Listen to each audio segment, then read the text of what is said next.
Welcome, everybody, to the Headless Giant podcast. We're doing a mailbag on Friday instead of a mailbag on Thursday. Tell your friends, get them all in here. We're going to have a fun time. So, Nick, how's your week been treating you? All right, not too bad. Had some good shows this week. Some good guests. Heather, that shit was fun last night with Heather. And Oh, yeah. you know what's funny? I thought we went live with her the first time and we didn't. So her first episode dropped today. So it's like I just had her on live last night. I guarantee you most of the people seeing that video drop today is probably like, oh, that probably was last night. I totally fucked that up. I was like, I had no idea. I thought the audio was dropping today, not the video, because I thought the video was already live. Right. But yeah, that video's got a lot of oomph to it because there's something going on with these islands and the giants, and these places like Aruba are like these central hubs for all of the rest of the continents. And I noticed that as a theme. The islands kind of in the middle of all these continental blocks are used as the controllers of those continents. And we don't think about it because we're not thinking in terms of how a conspiracy works. You have to have the groups separate from these different areas so that you can effectively plan for those other areas. Yeah. Oh, you know who was another guest? Unfortunately, another good guest that you weren't there. You couldn't make it or whatever. When we had Danny Hillman on, that shit was really impressive because I tell people if you go check it out if you haven't. If you did and you only got a few minutes in because you're like, this guy's accent, it gets better after about 7 minutes. He starts to catch on. And when he goes into his slide presentation, he's on fire. But that thing there's a good chance he's going to prove that shit is way older than it is. And if they also think there might have been a harbor over there. And if that is a harbor and it's as old as it is, it will actually basically change how our civilization was back then. They'll be like, they had boats and they were making deliveries, and going places. We didn't think they were doing that 20 years ago. I mean, 20,000 years ago, 30. You know what I'm saying? Right. Well, so that is really interesting. Fingers crossed if that ever comes out, man, as being accepted, it's going to change shit. Did you notice Ricardo talking about these ash layers last night? He didn't really get into detail, but they've got ash layers now that are deposited on top of human artifacts that can be accurately dated to around 20 to 30,000 years BC. And these human artifacts are pretty advanced, which is a pretty good indicator that we've always been here. We just keep getting set back by these natural disasters. That's what I think. Like I've even said it, it doesn't sound, it sounds upsetting to think about because you'd probably know what's going to happen if you have the technology to view it. But I do think there's polar shifts. It's quite possible we flip our shit every once in a while and that just resets everything. Right. I think coming outside of yourself and your culture and then looking at all of these different fact points and then making your own assessment and figuring out how to effectively transmit your information to future generations is going to be vital, because we can see what the Smithsonian is doing now, trying to cover up all of the messages ancient man left to us, right? So if you can think through that and think about, well, what would the future Smithsonians do to try and take our message away from those future generations? You're already light years ahead of the curve, right? So maybe we don't make it through this one, but maybe you can get the message to the right people, and maybe that way of doing things is better than depending on somebody to save us, because they seem to always, at least the elite class, always seem to run things. So leave instructions and tell people, do not trust authorities. Authorities will fuck you over, because that's what we're missing from the ancient land is people telling you, hey, don't trust the government. Don't give this to the Smithsonian, right? It's like they almost don't understand the concept of it. So I think we're in between these major cataclysms that these people have on record and keep it occulted from us. Yeah. I've even wondered, and I'm not, this might sound a little weird, but I don't think it's for our benefit, but I do wonder sometimes, like, are places like CERN or is, the cabal actually trying to stop certain things from happening, but it's not because they care about us. they don't actually want to die yet. Right. But you see, all of these tunnels that they've produced all over North America and all over Europe and all over Asia, all of these things are where they plan on going if something ever pops off on the surface. And then they've got rocketry where they plan on getting outside the atmosphere if they need to. All of the options are open to the people with the most amount of money. And we're not even going to be able to warn future generations after the whole thing resets.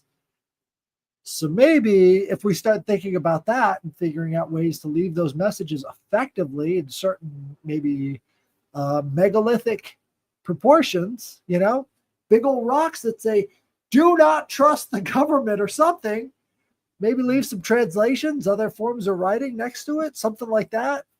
You're going to be leaving your legacy to a people who will now be light years ahead of where we are.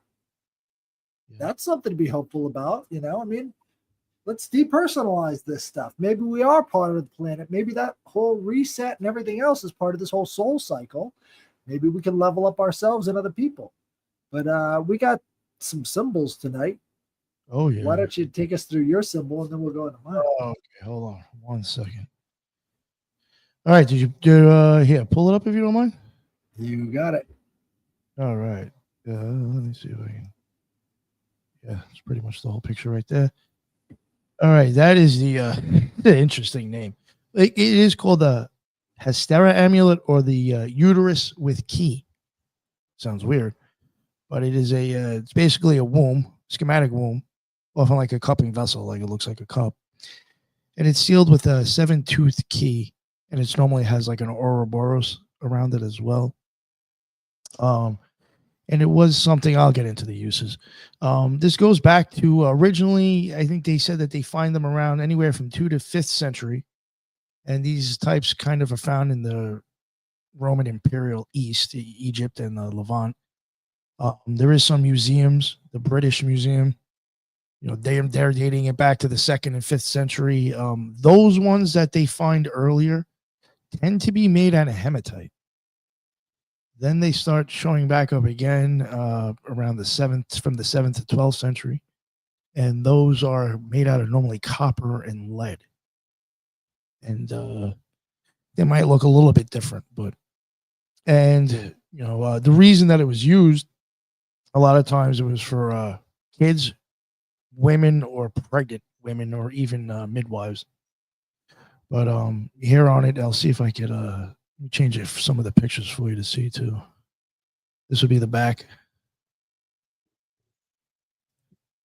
Here's another one. Wow. Yeah, so like that vessel right there is supposed to be like the womb. And then you could have, here you have the Ouroboros. You will have things on it. Sometimes I think there is certain words that are always constant. I'll get into that, but then I think some of them you may change depending on the deity that you're actually putting on the amulet. This is a bad picture. That's amazing. Yeah. So do you think this is like the basis of all amulets? It's like they're all like a uterus? Whew, that's a good question, right? Right. Huh. Yeah, like if even I guess even the shape of it, but yeah, all right. Let me just get back to it again. Yeah, the uterus glyph. Again, that's the patient's womb, that cup. And it is named directly and addressed in the spell when it is used. The 7-tooth key, obviously control of closure or opening of the pregnancy, of the birth. The 7 ties to the planetary sevens and magical vowels used on the stones.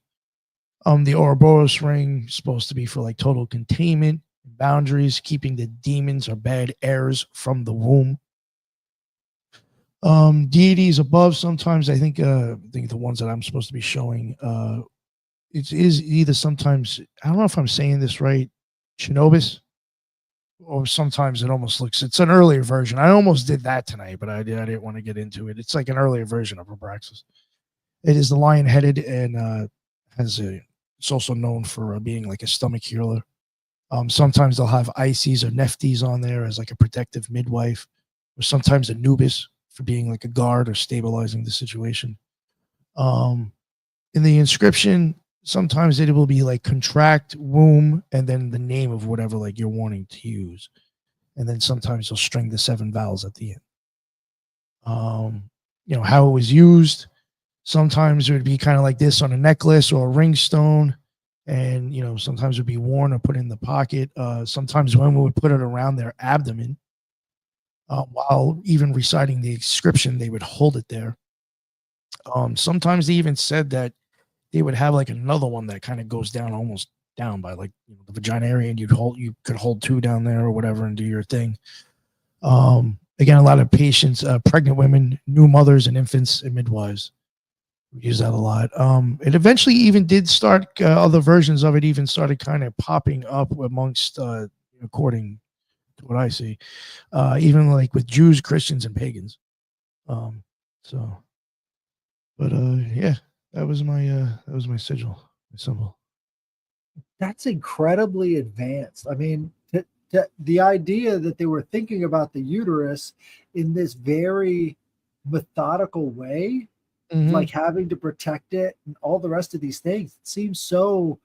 I mean, like, this is 19th century science being interpreted on 1st century amulets for magic. Yeah. I was gonna say, like, you're saying that this shit goes back to like 200th century, and it's like they're already understanding that, like, this, they already know what's up in a sense. And like from then on, we just stayed stupid for the next 1800 years. Oh man. You know what I'm saying? We didn't learn anything new since then. Up until recently, the last 100 we started learning. This is my problem with Christianity. It's like it's all encapsulated right here in this amulet. It's like they were so far advanced in understanding, and then they just get BTFO'd from behind, and then it's like, what happens to all this stuff? They continue to use Galen into the 17th century. Galen, the 1st century Roman physician, they don't change anything from his prescriptions until the 1700s. Wait, 1600s. You know why they bled George Washington? They bled him to death. They bled him to death because of Galen in Rome, in ancient Rome. Wow. That's what his prescription was. That's nuts. They didn't change anything. It was like a complete intellectual black hole for thousands of years. That's incredible. But I mean, like, once you put it in context, it's like paganism is almost like science. It's like you look at these forces, you personify the forces so that other people can remember them better. And then they give you these images, and those images go to different parts of the body. And you can understand that. You see what I'm saying? So it's like all of this stuff is a heuristic to allow people to remember things better so that they can pass it on orally in oral histories. Well, what happens with Christianity? All of that stuff is evil. Get rid of all of it. Anything too blatant was bad. Right. But what's blatant about that, if you know what the symbols mean? Yeah. Today they're saying Orubus, or Ororibus, that's a bad thing. That's an evil symbol. It's like, no, that represents the body. That's the homeostasis. That keeps you different from everything else. And then you've got the different anatomical points all over the place that they're talking about and their functions. And then we lose it all. Yeah. Because they had a different way of writing their science, And we call it magic because they didn't understand this stuff. Paganism was far more elitist than what we think of it as. Oh, yeah. Right? All that stuff. Only the elite study. Right. Only the elite study that. So if a slave is looking at this, he sees witchcraft. If it, upper class person sees this, they're like, what are they trying to do? What is these seven tooth key? What are all these things? What's the idea here? Are there forces at work here? Yeah. You see what I'm saying? They're trying to figure it out. Yeah, I think it's for the 17th. It was even going back to possible planetary energies. Yeah. So right. All gone. Yeah. But that's a great symbol. I got to look that up, man. If anybody wants to understand how magic is related to science, all you have to do is break down ancient symbols, and then you'll start to see it for yourself. That's what I wanted to do with this segment. Is just have people start to understand that these are practical uses for magical amulets, and it gets deep into your memory. And where the memory is, that's where you find magic. Well, I think even like a lot of crossover. Even like a lot of the stuff that we covered, none of it's even anything remotely bad, is it? No, not when you. Most of the time, not when you break it down and see what it's being used for and what the things mean. Right? No, it could be because it's a tool. Oh, it could, yeah. It could always be twisted for sure. You hammer in a nail, you hammer somebody's head. It's a tool. It's still the same tool. Or I could, eat food with it or stab somebody in the eyeball with it. Right. Come on. It's that simple. That's a great symbol, though. I love it. It really exemplifies that whole idea. Thank you, sir. Thank you. Let's see. I got the Chaos Star. If people don't know, this is the symbol for chaos magic, right? There was a guy named Michael Moorcock, and he was Moorcock. That's right. Of course. That's right. You better get into magic if your name is Moorcock. Just all I'm saying.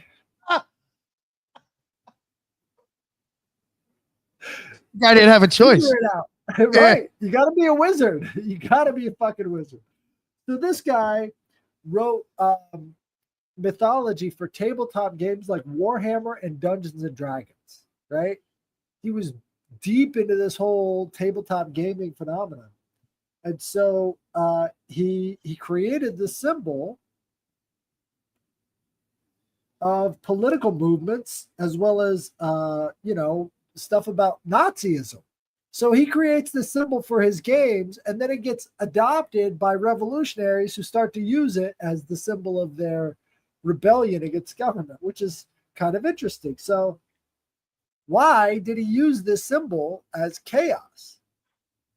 Well, he conceived of this symbol while writing the first Eric of Mellabone stories in the 1960s. It later became common in popular culture, appearing in occult traditions and role-playing games. In an interview with Moorcock, he described how he designed the symbol.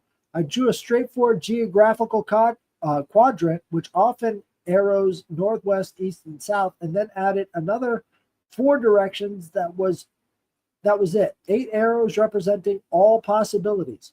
1 arrow representing the single certain road of law. I have since been told to my face that it is an ancient symbol for chaos. Chaos. So it's any path is open to you from a place of chaos. There is no order imposed upon you. And if you think about it, the idea of chaos really does go back to the idea of the circumpunct, right? This sort of, it's the all-powerful, all-sovereign thing in the middle of the circle. It can go in any direction at the same time. But if you think about it, the circumpunct and the chaos star, they're really similar,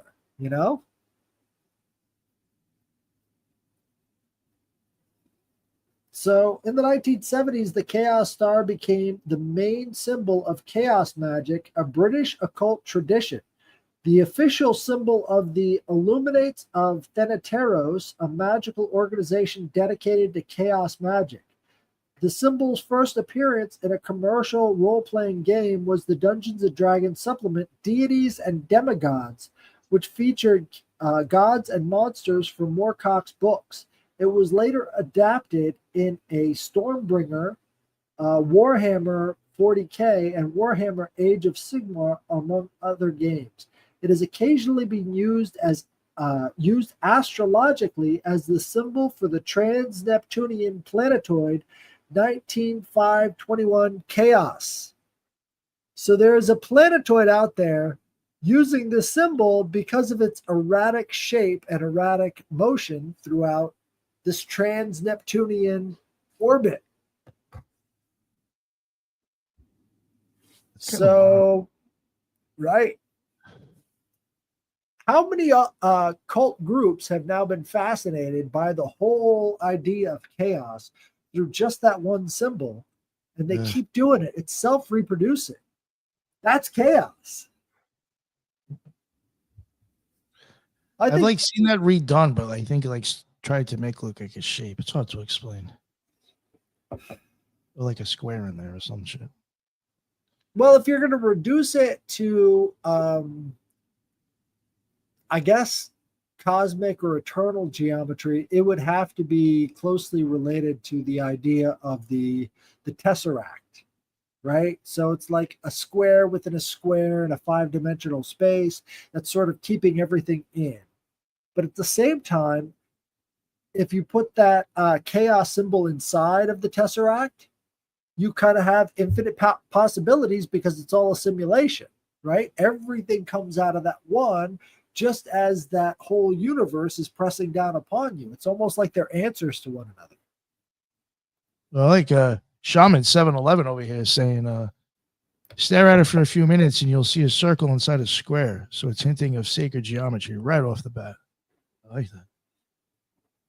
I'm almost positive there's some sort of thelemic account that I follow on Instagram where I think their logo like looks like that, but has like I said, the square or circle, both, some shit is in the middle of it. And it's always like making like chaos memes or chaos magic jokes and shit.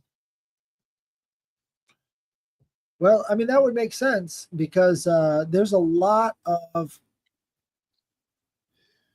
literary and cultic attention paid to chaos magic.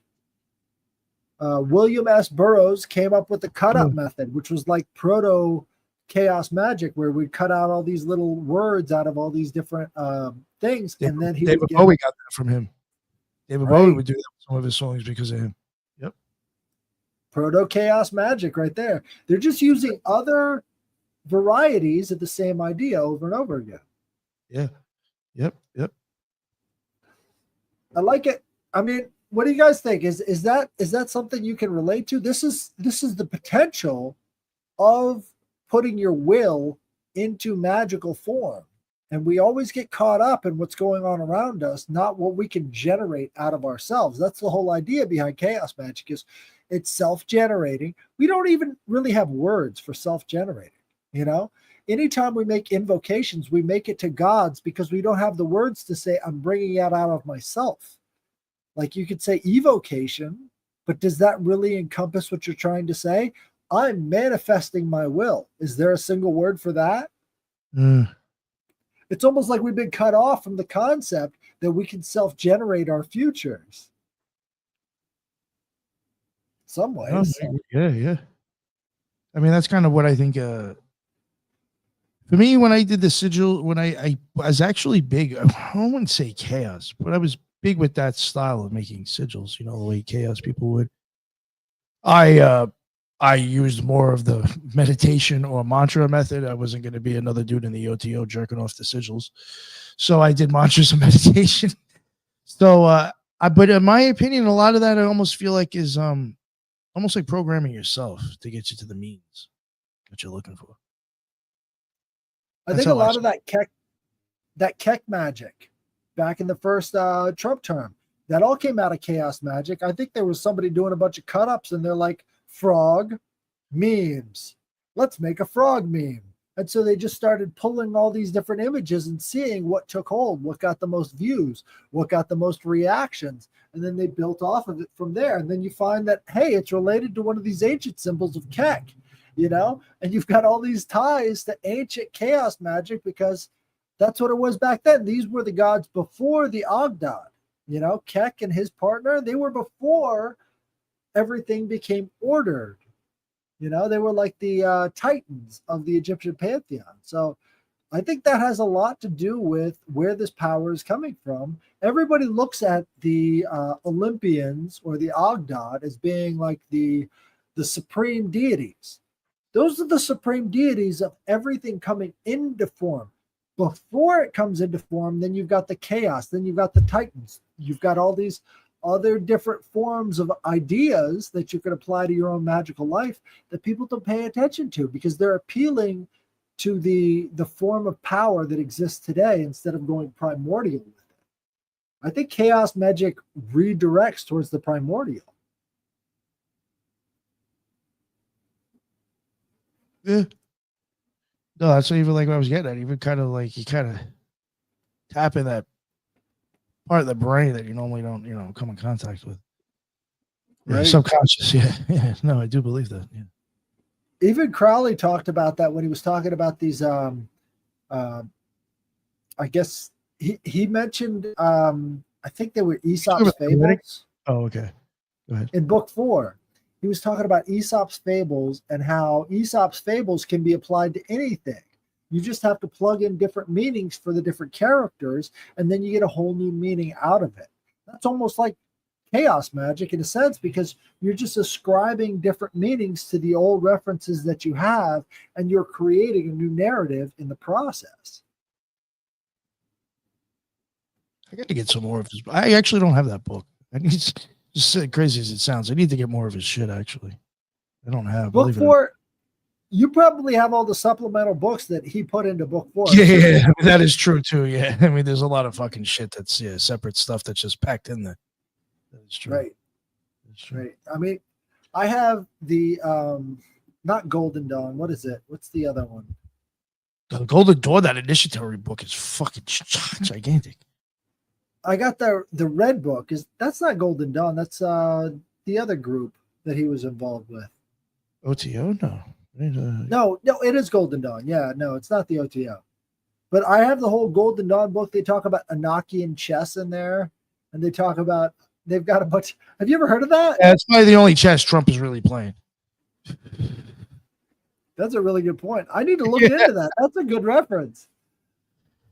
No, but I got into Enochian chess and tried to figure it out using, game theory and all the rest of this stuff. And there's very interesting connotations. I don't think the board is shaped correctly. I haven't, absolutely nailed down the correct geometry for the board, but it is definitely not the 64 square, That ain't it. Like, they're using the wrong shaped board for Enochian chess. But I think there's so much about Enochian that they're just not telling us, You read through the Enochian dictionary. I think there's something very incomplete. Something with Enochian magic. I think it's a lot more advanced than we probably would think. Right. I think like it deals with pinpointing parts of the abyss or play something. I think it gets very specific in that. I could be wrong. That's just a theory. Oh, you know what I want to mention real quick? You have letters, right? You have any mail? Yeah. All right, before we hit the mail, because I you know how people are. As soon as we start to wrap up, motherfuckers stop listening. But I want to announce this. Unfortunately, because it's so far, my man Headless won't make it. I do think Tyrone might show up though. But October 18th, there is we got a booth, the Occult Rejects. Got a booth at Charlie's Beyond the Belief Expo, and that's going to be at Fort Myers in Florida, October 18th. And Brooke from Dark Florida, she's one of the people speaking there.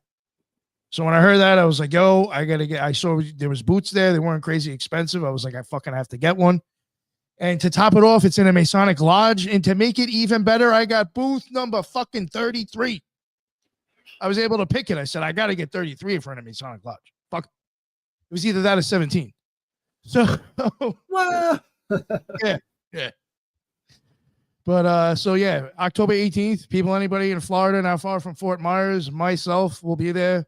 Hopefully Tyrone or somebody else will be there. Brooke's going to have a booth and she's going to be speaking, and there's going to be other people that she's associated with there. So it should be pretty fucking awesome. It's only a day, and I think it's $10 to get in the motherfucker.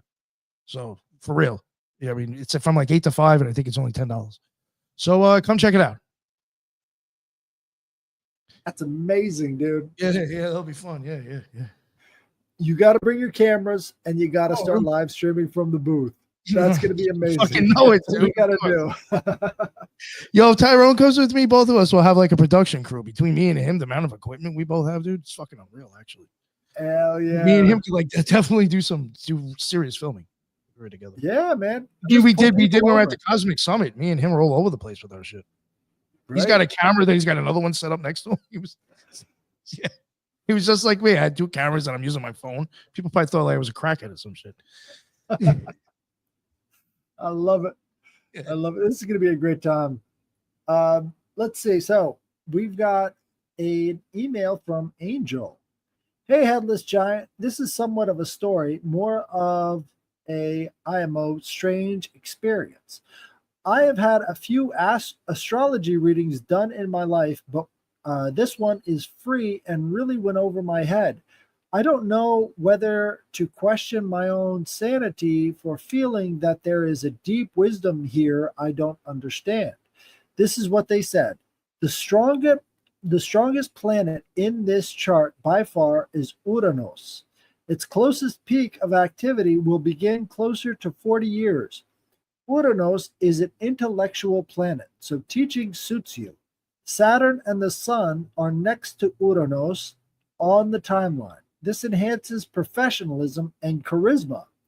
But all this is the future. Now you can only feel and try on these qualities of yours, develop them in yourself. Uranus, in addition to its strengths, creates many additional charts, entities. Such entities have information about the future and a symbolic language. We can say that they are of a mystical nature. Your moon period is ending or has recently ended. The moon is introverted and sensitive to what is happening inside its space, so it could establish a connection within these entities in a dream, through intuition or in some other way. I think as you grow older, you will still be less of a mystic and more of an intellectual. As for your personal life, this chart has a lot of energies of Uranus, the moon, and Saturn. These are solitary planets. The moon because of security, Saturn because of self restraint, Uranus because of misunderstanding. If you understand that you avoid relationships or that you are overly strict or a little eccentric and abstract, then you can retouch it. But partners are also different. If there is a mutual romance and future plans, then personal indicators do not play such a major role. People are brought together by these future planets and not by current qualities. But your mystical friends can also tell you about your future. I don't know how it happens with you, but sometimes it is enough to just ask a question before falling asleep. 40 is a conditional astrological age. It can coincide approximately with the physical, I mean, not in 40 years, but the age. It can blossom earlier if there are conditions for growth, and if there are no conditions. It may not find ways to manifest and remain in potential. If you engage in philosophy, then you already have created favorable conditions for Uranus. Now, I think it's important to understand what Uranus means. Before there was Kronos, before there was Jupiter, before there was Zeus, there was Uranus. And Uranus was the first sky god who was engaged with Gaia to create all of the Titans, right? All of these elementary forces. So Uranus is Uranus, right? I just use the Greek pronunciation because it sounds ridiculous when you say Uranus. It's either urine or an anus, you know? Pissing out your ass. Right. But again, that kind of encapsulates the energy of Uranus as well, because the idea is it's the highest of highs and the lowest of lows, right? All of these things can be found in Uranus. It's like transcendence. It's the sky itself, you know? It's like, how do you get outside of your body? Well, when you're at your highest high and when you're at your lowest low, you both feel disassociated or in the sky or airy, you know, intellectual. But let's see. And the implementation of Uranus gives energy to the entities generated by it. It does not happen often in the charts that the strongest planet also generates entities, so in your case, one of the few. Therefore, your intuition is currently associated with Uranus. Probably the last 2 years have been a period of awareness of Uranus, and its themes accordingly interesting dreams have appeared. In your case, the intellect is not an obstacle to the subtle world, but on the contrary, its participant. Therefore, mysticism is organic here. And for example, in order to use intuition, you need to immerse yourself in the intellectual process, leaving a window with some degree of edge for attention in the sensation of subtlety of being. Now, this has two ideas for me, right? So if you're physically intuitive, you're going to know your way around a garden. If you're intellectually intuitive, you're going to know your way around sources and how to find certain things and how to understand certain texts. But the two are not entirely disconnected because there is the intuitive aspect between the two of them. So whether you're physically intuitive and your hands kind of have a mind of their own, or you're intellectually intuitive where you can start to track all these different figures on its own, there's still that sort of guiding sense of intuition. And I think that's the thing that needs to be focused on. So personally, I find that the idea of intuition is best exemplified by thinking about the unknown, right? The backside of the screen, the outside of the house, right? All of these person playing the projector. Right.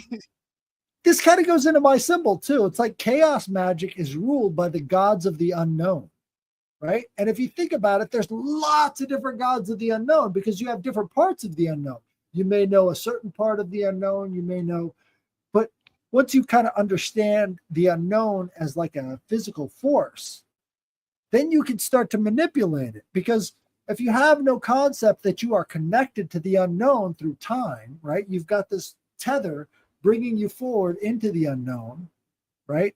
And you can manipulate your end of the tether. You can manipulate that end of the unknown, right? These things are not disrelated. You have to use the power of association to create what you want to see in the world. And by doing that, you're basically tugging on the tether to go in a certain direction or the other. Tether. Right. Like, do you remember the movie Donnie Darko? Yeah. Do you remember when he's walking through the house and he sees that sort of thing going in front of him that's sort of guiding him through all these different possibilities of where he could go? That's kind of what I see as that tether between you and the future, you and the unknown realm, right? You're eventually going to hit that unknown realm, but how are you pulling on it? How are you shaping it? How are you planning for it? And all of these would be dictated by these gods of the unknown. And you can think about the gods of fate as being closely related to the gods of the unknown. I mean, at a certain point, you've got your ultimate end, but along the path, there could be lots of twists and turns. Well, you know, Clotho's weaving, so why not get in touch with her to change those results? You know, it's that tether, it's that string, it's that cord of fate that you're trying to sort of manipulate. So why not personify it? But I think Uranus is a good example. That was something I was thinking about. And, you know, it's just, you know, I have so many thoughts with the whole reason it comes up in the initiation. And I just had wondered, like, you know, the way I had looked at the rituals I did, the initiations I did in the OTO. It's just my theory that I do think you're actually traveling from the back of your eyeball and moving towards the front, possibly. And at one point you get your cord cut. And I have wondered if that's actually showing you like not attached to the source anymore. You know what I'm saying? Like you're not even tapping into the all. You're far removed already. But a lot of times people will say that when it gets cut, that's a good thing. But I was just like wondering, like in the play that I was in, is it not a good thing? I don't know. It's just, you know, I could be totally mistaken on what I was even going through, and I could be completely wrong. But it was just something I've thought about. I think you're onto something. I was listening to Mysterious Universe last Tuesday, and they were talking about how, you know, they go through the books of these different, you know, New Age people and other types like that. And so they were going through this one New Age book, and they were talking about this woman's experience with this energy vampire that was putting his intentions into people's chakras in the form of these energy tendrils, right? And so he would target their root chakra and make them obsessed with him by putting his energy into that chakra point and making them think about him in sexual ways. And I think there's kind of a binding thing there. It's like you're trying to direct their fate with these threads that you're putting into their energy points, you know? And so The idea there is maybe you could change a person's fate by adding or subtracting pieces of these threads. That we're all sort of on a line. If you think about it multidimensionally, we're all kind of moving on a line compared to higher dimensions. Have you ever heard of the 3-body problem? Yeah, from you and I think Teresa and Lisa both told me about this. Right. So and every time it gets brought up, I'm like, yeah, I forgot what it is. If you're in the second dimension, you see a sphere coming through your dimension as a circle. So as this thing is moving through your dimension, all you see is a circle in front of you, and you're not really thinking about what it looks like in 3 dimensions. Well, in a lot of ways, being in the 3rd dimension doesn't reveal what's on the 4th and 5th dimensions around us. And so we really don't have a full examination of the totality of the structure that's influencing us. Just like a thing on a piece of paper wouldn't know that he's on a piece of paper or what outside the paper even looks like, because it's very hard to kind of imagine what outside the 3rd dimension would even look like. The Tesseract is a good example of that. All right, well, let me keep going here. So Uranus generates entities associated with the sun. Perhaps this is somehow played out in symbols. The sun is a significant planet for you, but your youth was mostly spent in the shadow of the moon, and now ambivalent feelings are possible. When the image inside does not coincide with reactions, I don't know how to describe it, but very similar to if there was a solar religion in the lunar world. If you contact the solar principles, then you may touch the scenario world when, by illuminating certain parts of with the sun, you give them to the will to manifest. That's sort of like the difference between Yesod and Tiferet, right? Yeah. Yeah, that's interesting. But it's like the reflection is below the source. It always has to be below the source. Yeah, yes. Most of the time we're focused on the source and we're not looking at the reflection, the body, all the rest of the stuff. We're all living up here. We're not thinking about, hey, every neuron in our body actually is a sort of brain. Maybe we should be listening to that. Maybe this body is a partner and not just, speed bump. No, let me see. So mysticism, but in different form, can also be present after 40 entities are the form present after 40 entities in the irrational night or part of the person everyone encounters in their dreams, but their worldview is quite confusing and mosaic. But there are also messengers of future scenarios, which in their presentation may look phantasmagoric and sometimes detailed and precise. These entities are like children. They do not have the same priorities as us and in a different significant events. Therefore, behind some grandiose symbolic scenes that leave a feeling of great importance upon awakening, there may be significant events from the future for us, which we may not even include in the comparison. These entities are closely connected with creativity and with the unconscious in psychoanalysis. They learn next to the person because after the death of the human body, they remain alone in physical time. They can remember and appropriate some attributes of the person's personality. The cult of the ancestors is built on this. Or they may not remember anything and become attached to a place or to physical objects. Almost all magical practice is connected with interaction and the most powerful and long-existing personalities. In a sense, these entities can be considered a soul. They have many examples in culture of how a person is disposed of a soul, exchanged, lost, sold.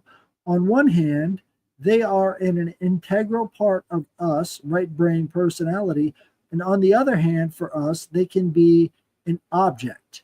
In this sense, we can have several souls or none at all, depending on the birth chart. I think from this description, it will become clearer to you what entities I wrote about in the comments.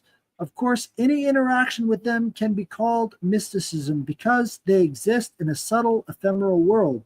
But in fact, they are our real children, and we are responsible for them.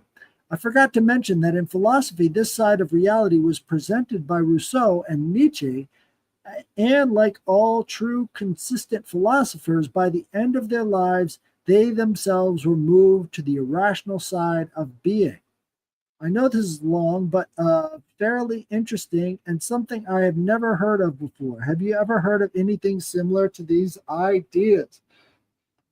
I think so. There's a lot of different philosophies at work in how he's describing this stuff, but it's mostly coherent hermeticism. You know, like that's what I would call that stuff. That was hermeticism. He was describing the sun, he was describing the system, he was laying out the boundaries, and he was talking about interaction. I think that's what hermeticism is. It can be done with any subject too. Like you could be talking about physical science, or you could be talking about mental science, or you could be talking about magic. All of it applies to hermeticism because it's those same basic principles that you're describing, you know?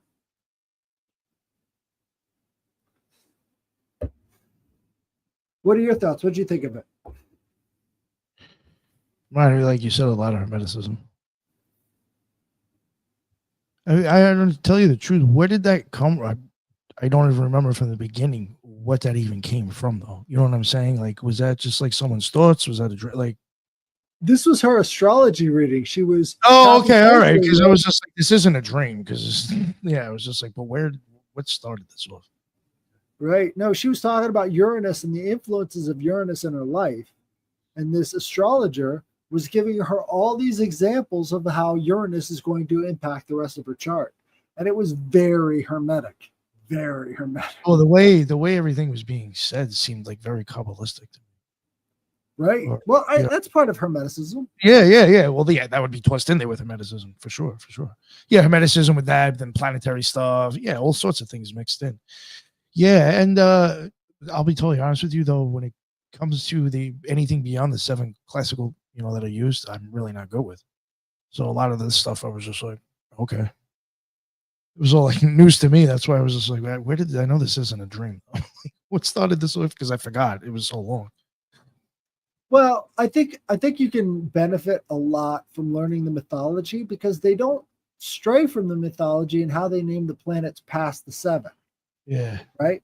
So if you know about Uranus, he's also called Anu in the Babylonian.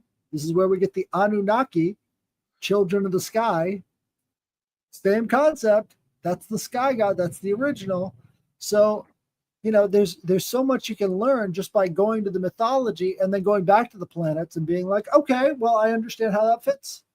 Neptune, that's a Roman god, right? And it's the god of the ocean, and it's a big blue planet, and it's a certain size, and all the rest of these characteristics, because I think it was the Vatican that's choosing these names. They're keeping this occult tradition alive behind the scenes. They have an inner order.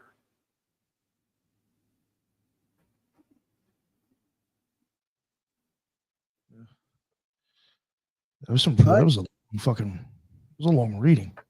Yeah, dude. I think I skipped around a little bit too, but thank you, Angel. I think that was a really good example of how you can start to draw out associations with the things that you're given, because that's the whole point. Is like you're never going to get the totality of stuff, but if you can draw out your associations and then make those associations part of your perspective, because you're going to find that you're drawn more to certain associations as opposed to others. And in that drawing, you're actually learning about yourself and your subconscious mind and what brings you to those conclusions. So, look them up, figure these things out, because I think there's a lot of language gap between the people who study this full time and the people who are complete laymen. And so you could be saying the most wise shit imaginable, but if you don't have the bridge between it, who's going to even know? That's one of the sad things I see repeating over and over again. People don't have occult literacy. You know? No, not at all. I didn't for the longest time either. I thought I had an idea, and I still didn't. A long time. I think occult literacy depends on your ability to disassociate symbols from good and evil. Right? Everything has a good aspect, everything has an evil aspect. You're looking at words on paper. We don't need to make those associations. Just understand what you're looking at. Save good and evil for people's actions as opposed to words and symbols on paper, right? If somebody's drawing the seal of Lilith, maybe understand why they're drawing the seal of Lilith instead of screaming, pointing, and saying vampire. Yeah. Probably not a good idea if you're trying to understand things. Screaming process church, that shit doesn't tell me what the fuck's going on. Does it? No. That's why I was like, I gotta go find out what magic is. Right. It's not that hard. Just disassociate good and evil for a second. Understand these are tools. They're not trying to hurt you. You can read them and then spiritually cleanse yourself of all the unclean spirits. There's a process to this stuff, and it's not necessarily a bunch of Satanists and Luciferians. All I'm saying. Maybe that's why they're trying to get your goat. They're getting your goat. Do you understand that? You got the Baphomet? They're getting your goat. Yeah. They're goating you. Right? Maybe they're not really Nazis. Maybe they're saying they're Nazis or they're associated with Nazis to make you upset, because that works too. You know, it's Operation Chaos. Back to the Chaos Star again. That's how they operate. There's a lot of stuff that, like, if you start looking at it, you're like, you know, a lot of this information is coming from the government itself. You have to start wondering. Because if the shit's not even true but believed, of course it's chaos regardless, and that person's name will burn an image into everybody's fucking head. And they'll live on as a god, regardless how they're being talked about. For every ideology, there is a scapegoat. For every ideology, there is a scapegoat. And there's lots of scapegoats out there for them to take their wrath out on, and you to say, good job, even though you were the one who was trying to get at the evil people who are now taking it out on the scapegoat because they don't want to be accountable. Yeah. Well, it is, man. Right? I mean, I know this is deep stuff, but this is the kind of thinking you got to engage in here, because we're just trying to say it could be a distraction. It could be planned. We're not 100% committed to saying it's one way or the other. We're taking in information. But I just got a lightning flash, which means to me, it's time to end the show. It's time to end the show. Oh, let me just plug it. Hell yeah. Let me plug it again, real quick. October 18th, Fort Myers at, I forgot, some Masonic Lodge. I threw up the, I can't believe it.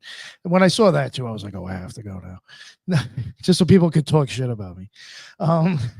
October 18th, Fort Myers in Florida. I threw up the link inside the chat. I'll probably add it to the episode, and I'll start going forward. I'll try to add it to the show notes. But Brooke will be speaking there. She'll have a table as well. And I'll have a table there as well. I think Tyrone might be joining me.